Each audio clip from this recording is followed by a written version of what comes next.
আসসালামু আলাইকুম ওয়া রাহমাতুল্লাহি ওয়া বারাকাতুহু। প্রিয় দর্শক ভাই ও বোনেরা, আপনারা সবাই মোবাইলে কোরআন শিক্ষা করা দেখবেন।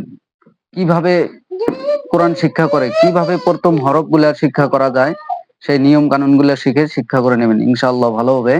তো আজকে আমি সর্বপ্রথম যে আলিফ বা তা হরফ আছে, ২৯টি হরফ। এই ২৯টি হরফ কিভাবে পড়তে হয় সেই নিয়মটা দেখিয়ে দেব এবং শিখিয়ে দেব।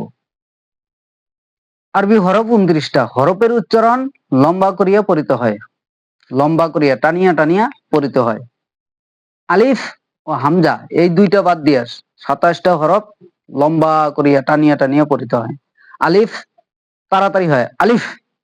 হামজা, হামজা ঝটকা হয়। আলিফ তাড়াতাড়ি, হামজা ঝটকা।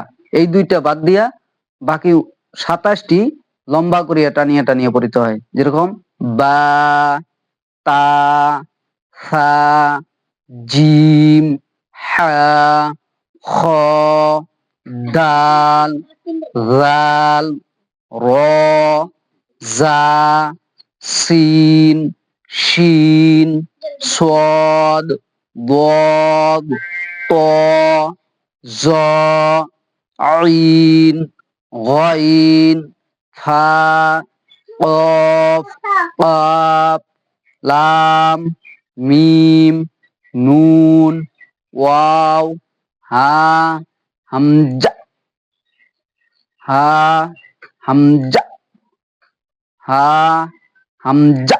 হামজাটা ঝটকা হবে, ইয়া, ইয়া। এইভাবে এই ২৯টি হরফ, হরফের উচ্চারণ লম্বা, আলিফ তাড়াতাড়ি হবে আর হামজা ঝটকা হবে। এইভাবে আমরা আরবি হরফ ২৯টি মুখস্থ করে নিব।